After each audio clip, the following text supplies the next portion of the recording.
The character that I play, Valentina, is a woman of wisdom and age. She's learned a lot living in that ghetto area. She was married to Doc, who used to own the candy store where the Jets hung out. She's now taken over, and she is his widow. She has a great relationship with Tony, our young leading man, Ansel Elgort, and takes care of him. She mothers him.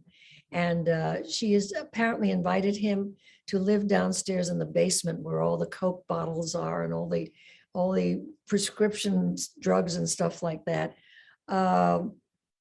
That's part of her. She has enormous dignity, and I said wisdom, and she's very, very different from Anita, folks. This is not Anita. This is a woman who sees a lot and thinks a lot.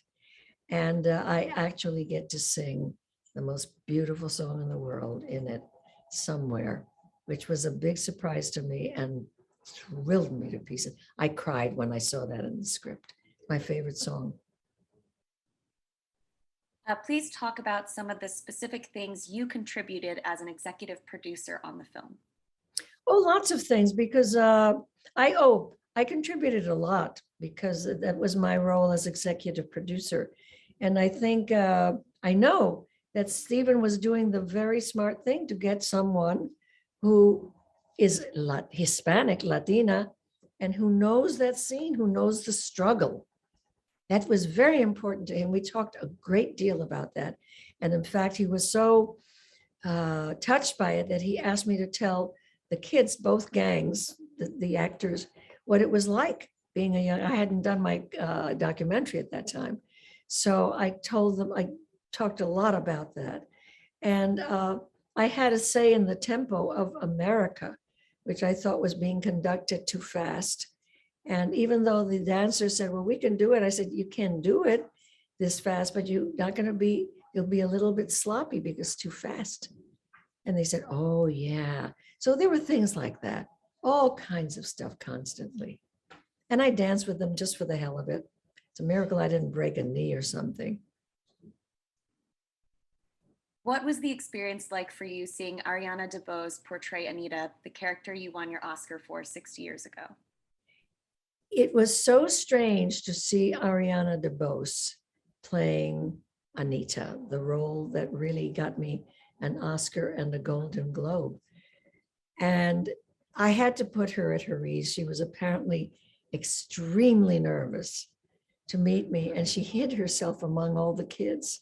And I said, okay, because I knew her name by then. I said, where is Ariana? And everybody pointed, said, there she is. She was really hiding. And I said, we have to have lunch together. This was the very first day I attended rehearsals, and I was in New York for wardrobe fittings. So it was just the very first day. And I tried to put her at her ease.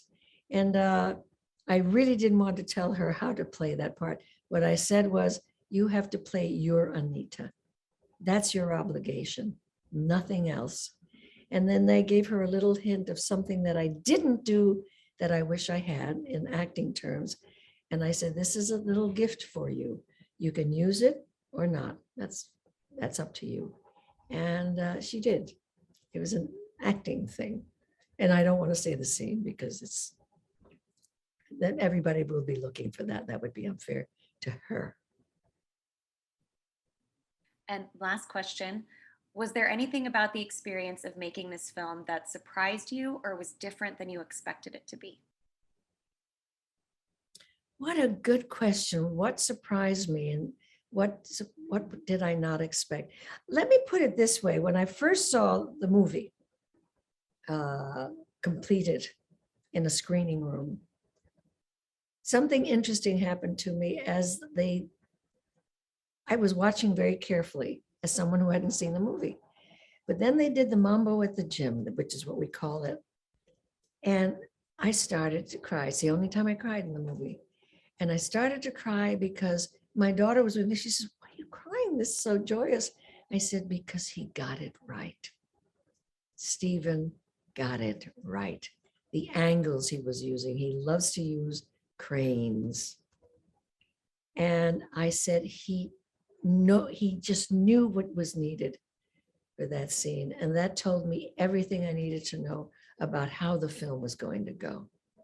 It was sheer bliss. Oh, sheer bliss.